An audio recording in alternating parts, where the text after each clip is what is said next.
Sahabatku, mari kita jujur sejenak.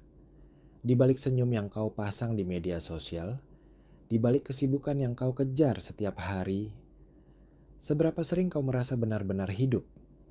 Kita berada di era di mana segalanya cepat, tapi jiwa kita terasa lambat dan berat. Kita menyebutnya anxiety, kita menyebutnya burnout, kita menyebutnya overthinking. Tapi jauh di lubuk hati, rasanya seperti ada lubang besar yang menyedot semua energimu. Kau bangun pagi, tapi sudah merasa lelah. Kau berada di keramaian, tapi merasa kesepian. Dan saat malam tiba, bukannya istirahat, pikiranmu malah menjadi medan perang yang paling riuh. Kau bertanya-tanya, "Ya Allah, kenapa dadaku sesempit ini? Kapan semua kecemasan ini berakhir?" Jika hari ini kau merasa rapuh, ketahuilah, kau tidak sendirian. Dan video ini mungkin adalah cara Allah untuk memelukmu dari jauh.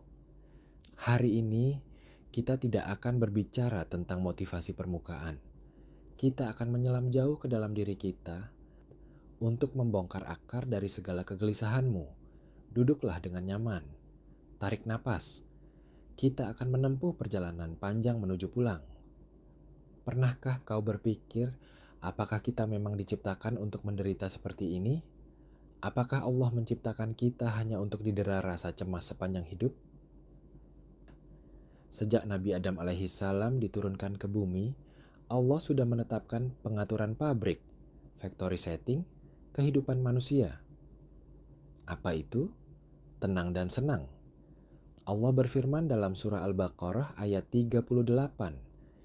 Jika kita mengikuti petunjuknya, jaminannya adalah fala khaufun alaihim walahum yahzanun. Tidak ada rasa khawatir yang berlebihan akan masa depan, anxiety.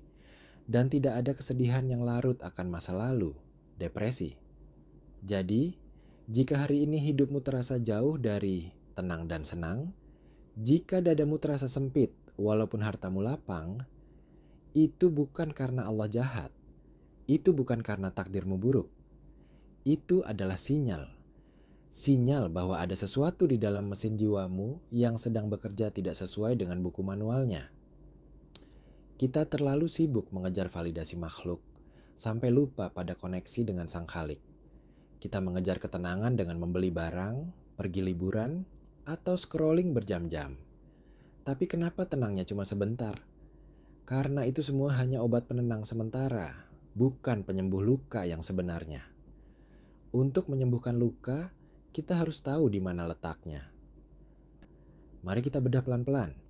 Bayangkan di dalam dirimu ada 3 lapisan. 1. Lapisan terluar, syadrun, dada. Ini adalah beranda depan jiwamu, tempat pertama kali informasi masuk. Disinilah rasa sempit atau lapang itu terasa secara fisik. Ketika ada masalah, dadamu yang pertama kali terasa sesak. Kenapa? Karena disinilah tempat setan membisikkan was-was, kecemasan. Alazi yuwaswisu fi sudurin nas. Setan tidak bisa langsung masuk ke inti jiwamu. Dia bermain di teras depan, membuat keributan agar kau panik. 2. Lapisan tengah. Ku albun, hati. Di dalamnya lagi ada kolbu. Kenapa disebut kolbu? Dari kata takallub, artinya berbolak-balik. Inilah medan perang yang sebenarnya.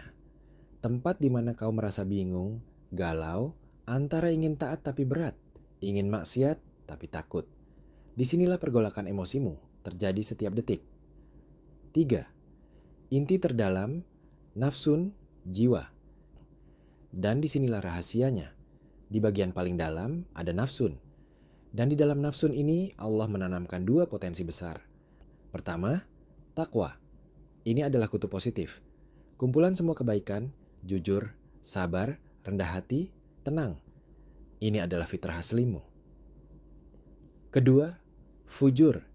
Ini sering disalahpahami. Banyak yang mengira fujur ini jahat. Fujur sejatinya adalah katalis. Dia adalah potensi negatif yang diciptakan untuk memancing potensi positif keluar. Renungkan ini dalam-dalam.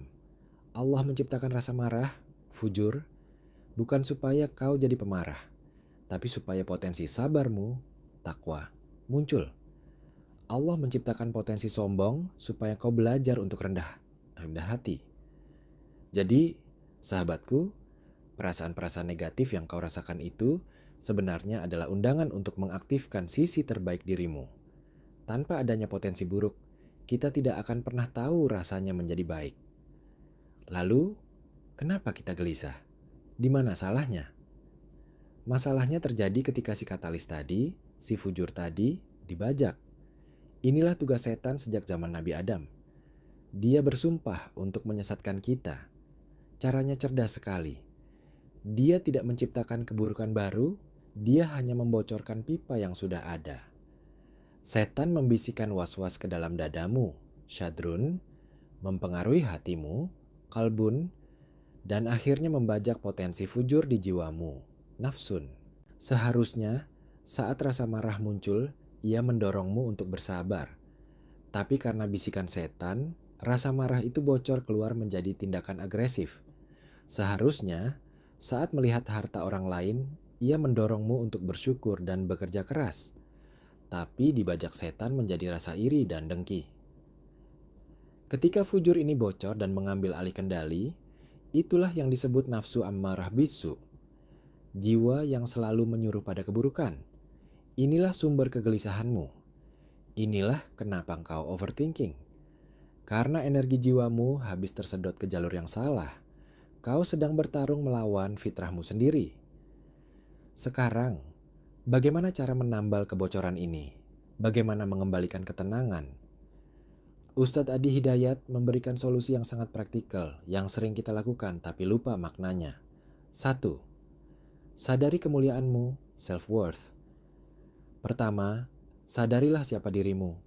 Allah berfirman, "Walaqad karramna bani Adam." Sungguh kami telah memuliakan anak cucu Adam. Kau mulia, sahabatku. Kau terlalu berharga untuk diinjak-injak oleh kecemasanmu sendiri. Matamu terlalu mulia untuk melihat yang haram. Hatimu terlalu mahal untuk diisi oleh sampah duniawi. Kapan terakhir kali kau memandang dirimu sebagai makhluk yang dimuliakan Allah? 2. Salat sebagai perisai dada, the physical shield. Ini yang paling dahsyat.